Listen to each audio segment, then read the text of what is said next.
Alrighty, good morning. It's Monday the 31st. I am also doing my video on the batteries and how much they can soak up at the same time. I'll probably post this one another day, but yesterday was an absolute shit show with the weather. It was angry out, and I got a little frustrated that I couldn't come play. I sat around thinking all day, reviewed the tape a couple of times, and decided to add a little bit to the wedge. I put 2 more plates on both sides, or 1 more plate on each side of the plate that I put to the back and wrapped around. And burned the living hell out of that, cranked the welder all the way up and just burned it right in. Then I tested that. The wedge works beautiful, but I still had a couple pieces that were hanging up at the end, and I still had to reef on them. You know, this ash is just such stringy stuff. So I added about 3/4 of an inch to my plate. That'll get me a little bit closer to the blade. I'm still not even close to contacting it at maximum ram travel, but I mean, that's gonna leave just nothing for this stringy ash to hang on to. So hopefully, if I push her all the way through, it'll spread and separate and cut all the way through and just drop. My shoulders are beat up, and I'm 40 and I'm not getting any younger, and I am never going back to grid power, so I'm never going to rely on the providers to feed gas into my house. I don't know if this thing is gonna last forever, but there's really no good reason if I don't take care of it. I mean, worst that I got to do is replace the pump and an engine again someday, you know, and I have a backup valve body, so can replace seals in the ram if they ever give me problems. But all right. But there's really no reason why it shouldn't more or less last forever. So let's fire it up. Oh yeah, and I made the handle longer too. I just yanked that other one right out. I burned that guy on there, and that gives me a nice, so I got lots of distance. Even if I'm leaning forward and walking with it, there's like 0 chance I'll get bit in the ankle anymore. And then I cut the old handle in half and stuck that to the end, so I'll be able to just drop that right in the tractor hitch and pull it around with the tractor when I get that thing fixed. So it rained for the last 3 days, so all this wood is pretty wet, and sometimes that makes it harder to split. Well, we'll see what she can do. This is going to be pretty real world. No freaking camera magic here.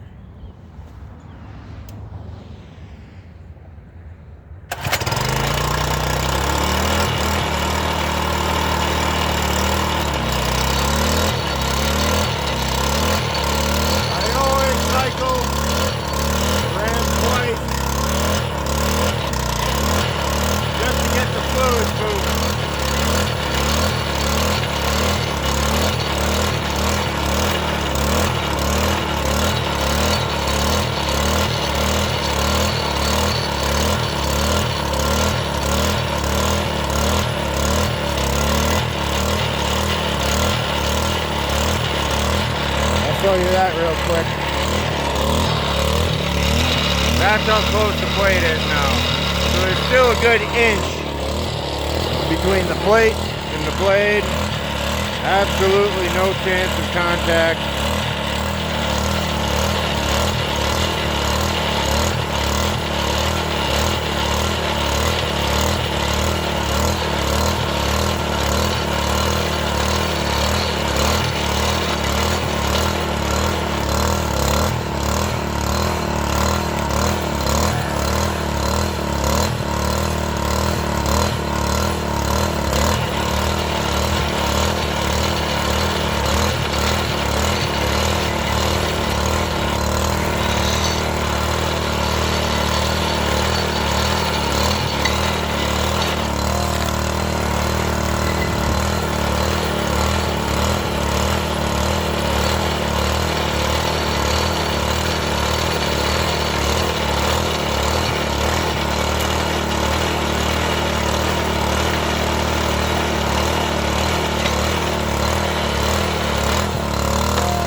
A tough one.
stupendous.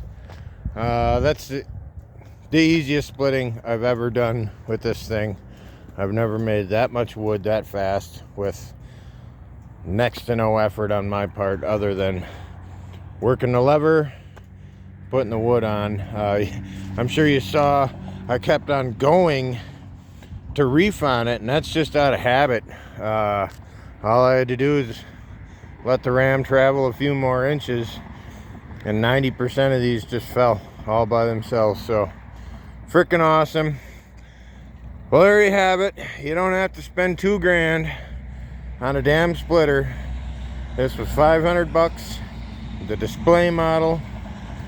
I added a jack stand to the foot to keep her nose high. I added about 3/4 inch plate steel.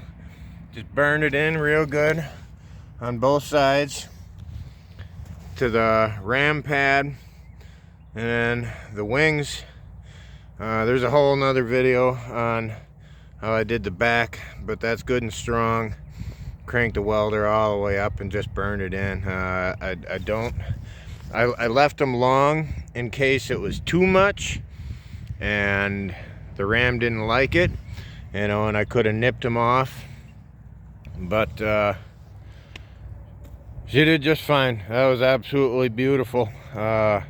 It's amazing how much easier, as soon as that starts to spread a little bit, the ram just powers through, where a lot of times just having the blade, it had a real hard time just forcing the blade through because it wasn't ripping the log apart. I don't know why Champion didn't do that off the bat, because that's, I mean, this is an impressive log splitter now. And you know, it says 7 ton. That's probably right.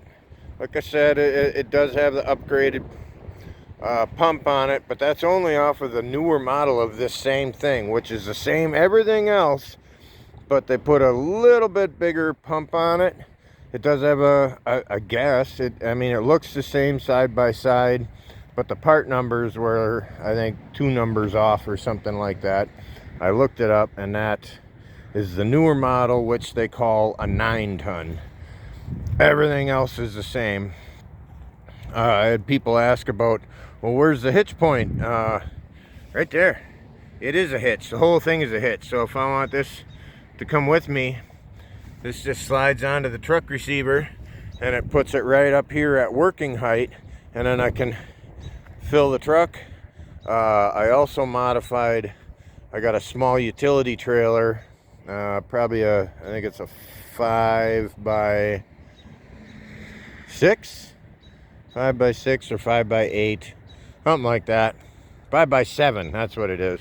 And I made a receiver that goes in the nose of the trailer, so this guy mounts right on the trailer, right on the tongue, so I can stand in between the trailer and the truck and just fill them both up. So I can go like to the Yardway site, or if I go up north or whatever, if you know, if my stash ever gets whittled away, which it will, this will all end up being winter wood for next year. I'll whittle through the rest of this, and then I'll phone my buddies at all the local tree services, speak of the devil, and they'll come fill me back up.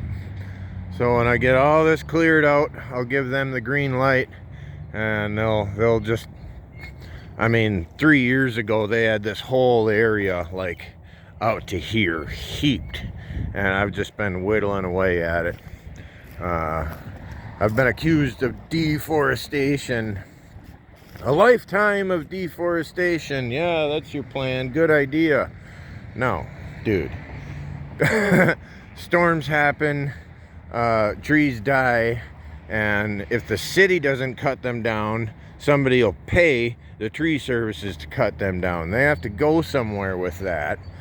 So they either have to pay to bring it to the Yardway site, they have to dump it in their backyard, or if they're in the neighborhood, they have a list of people that they can go to and dump wood. I'm on the list of 3 different tree services, and that's enough. They fill me up real fast. They'll fill up this whole area, and then they fill up an area that I designated over by the house.